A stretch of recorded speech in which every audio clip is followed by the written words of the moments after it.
So last time I called out the most overhyped tech of the year, and some of you all had some opinions. So I want to be fair, and this time I'm going to show some love to tech that is super great, but doesn't get as much mainstream attention. These are the most underrated tech products of 2025. Okay, so I actually have two picks for underrated headphones, and it totally depends on your use case. So first, let's imagine you're in the market for good, portable, noise-canceling headphones. Something that's good for a morning commute, the gym, or just blocking out distractions in general, and something that still delivers that high-quality audio. If you buy into the current hype and get something brand new, that kind of headphone is going to run you over $400. The thing is, for $200, you can get these. These are the Sony WH-1000 XM4s. And they check every single box that I just listed. The reason why I say that these are underrated in 2025 is actually because they're about 5 years old. So they have two successors, the XM5s and the XM6s. But these headphones right here still hold up super well in 2025 and now are a great value. I've used these on public transit, in my office, and literally everywhere in between. The battery life is phenomenal. Even 5 years later, my pair of XM4s still last for well over a full day. They're lightweight and fold up nicely if you're not using them, and they can fit around your neck like this when you're traveling around. And the sound quality is still great after all these years, and Sony even allows you to tune your own custom EQ preset to tailor the sound to your own liking. And there's even a community of people who seem to prefer the XM4s over the new XM6s. In my humble opinion, Sony really hit a gold mine with these headphones back in 2020, and I don't think we've seen massive improvements since then in the space of over-ear noise-canceling headphones. The great thing for us as consumers is since these are an older model, we can get these brand new for about half off. And we'll still enjoy the same top-tier battery life, noise canceling, comfort, and audio quality as when these things first released. Okay, so now let's say you're not really interested in noise canceling headphones. You're someone who uses your headphones indoors in a quiet space and you really only care about the sound quality. So the headphones that I recommend here are only kind of underrated. If you're at all involved in the audiophile space, then you actually can probably predict what my recommendation is going to be here. But I'm putting these headphones on my list because in the general consumer space, there still isn't nearly as much awareness for this particular brand. I'm talking about the HiFiMan Edition XS headphones. So consumer brands focus on features like noise canceling, battery life, portability, and lots of bass. But brands like HiFiMan focus solely on sound quality. The audiophile community, who are people who pride themselves on picking apart the most minuscule details of a headphone sound, praise these headphones as the best value headphones, period. But I want to make a couple of notes about these things. These headphones have a neutral sound profile, which means that they're not going to artificially boost the bass on your music or on your video games like a lot of other consumer brands would. There are some people who aren't going to like that, but realistically, it means that the sound you're hearing is a lot closer to the original mix.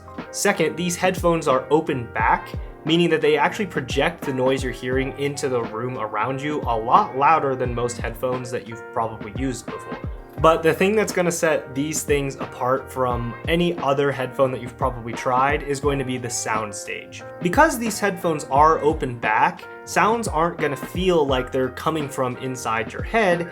They sound like they're actually coming from somewhere around you inside of your room. It's a pretty interesting experience, but once you hear it, then it's actually really hard to go back. These headphones launched at $500 initially, and even at that price point, the audiophile community was saying that this was pretty much the best deal in all of audio. And now at literally under $300, they're an absolute steal.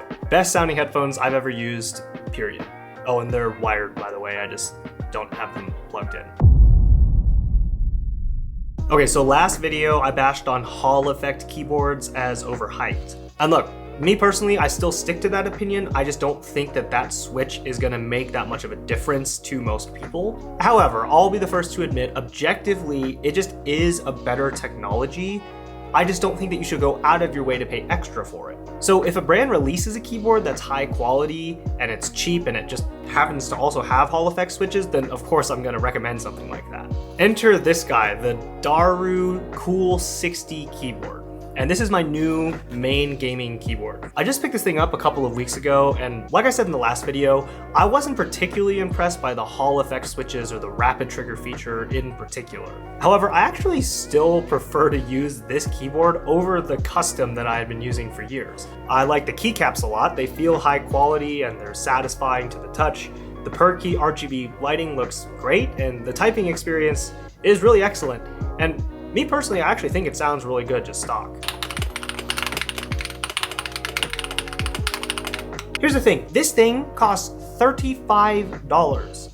And yeah, I guess if you want this particular color, it's $50, but still, like, it's got magnetic Hall effect switches, 8,000 hertz polling, it's hot swappable. If you don't know what any of that means, that's pretty much every mechanical keyboard buzzword all just wrapped into one. And this thing is just an absolute steal in terms of price. So even though, again, I wasn't particularly impressed with Hall effect switches in general, I definitely don't regret this purchase. It's a super nice keyboard for a really high value.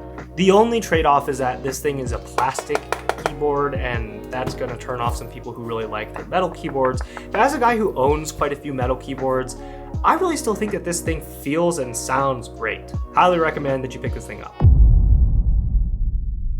So we've grown pretty accustomed to just paying for subscriptions for cloud storage nowadays. Realistically, this actually is totally unnecessary depending on your use case. Bulk storage over the years has gotten cheaper and cheaper, and a lot of people don't even necessarily realize what other options that they have. So let's just imagine, for example, you want 12 terabytes of storage, and that way you can store all of your family photos or movies or videos or whatever it is and share those between devices. I'm just gonna pick on Apple's iCloud service for a second here. That's gonna cost you $70 a month. And look, I'm not judging it all, I get it. The convenience is great, and you can access it from anywhere, from any device, and you don't have any upfront cost. But look, in the long term, there's actually an alternate solution that's a lot more cost effective and ensures that you actually own your storage, a home NAS. Now, I don't personally have one of these. I just use a portable SSD, which is another great option. It's just that it's wired and is not gonna function like a cloud service. But if I'm being honest, I'm highly considering getting one of these at some point in the next year or two. These things are great, all right? It does cost several $100s up front, which I get. But one, that's going to pay for itself over time if you're already paying a lot of money per month to use a cloud service. And two, it allows you to own the storage that you have, so then that way you have that peace of mind that you're not dependent on another company or entity.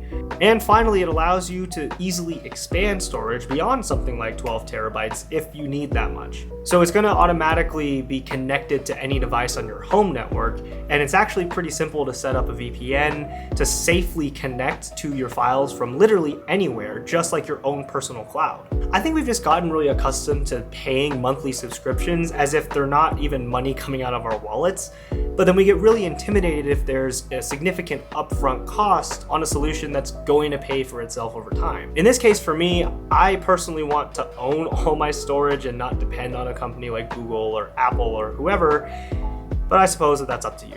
Let me know what your most underrated tech from this year is down below in the comments.